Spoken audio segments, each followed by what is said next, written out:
49ers' biggest concern heading into week 2 against the Jets?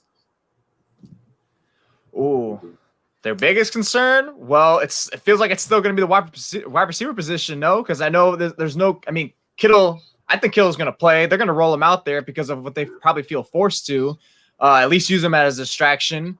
But he's injured, so he's not going to be a major factor. You got Ayuk out there, which is good. It's going to boost them up. But, I mean, how much are you really going to call upon him? You know, he's only going to come up with like one practice, and he was limited the other week. So, I mean, how much are you really going to rely on these guys? It's going to have to be another dosage, you would think, of Jimmy Garoppolo throwing if it needs to be there. So if somehow the Jets do make it that the 49ers have to pass a lot, then the concern is probably going to be there again. And probably in this case, it's going to be going towards even as far as Kyle Shanahan concerned, because why didn't you make the wide receivers as part of the game plan? I know they only had 4 wide receivers. Eventually they had 3. But if you're getting separation against the Cardinals, why not, do what you do and adapt? You see a weakness, utilize it. Don't go away from it just because you're limited on it just was a little weak to me. So I think at that point it's wide receiver, and then it can even eke all the way as far as to Kyle.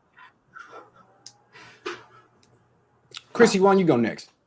Okay, so I kind of was thinking about this a little bit, and I honestly think maybe Frank Gore is their biggest problem. Maybe everybody's going to be like, oh, look at Frank Gore, he's back. We all love him in San Fran. Let's let him do his thing. He'll get some points. We're going to cheer him on. Yay, we love Frank Gore. And maybe he'll get a little more points than we wanted. I don't know. I don't really look at the Jets and think anything of them. I think they've got a loose cannon as a coach.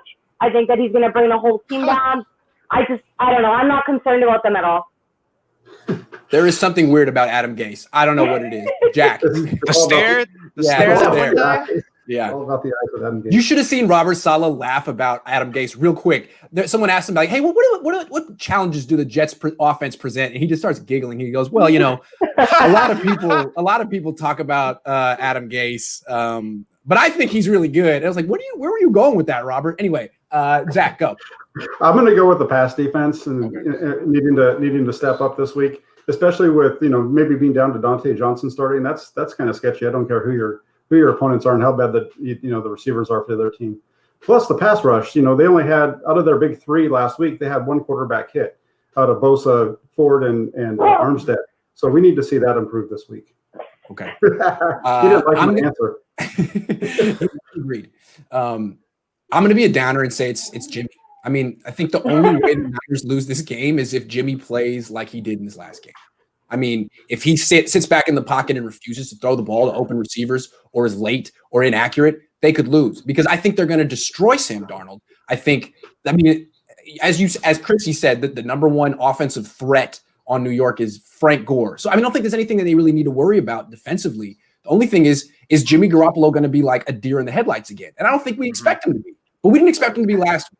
So I think what they need to figure out is, can they get the right therapist to Jimmy? Can they bring the therapist with them on the team playing to New Jersey and have him on the sideline next to the quarterback coach during the game? Because if they can do that, I think there's really nothing they should worry about.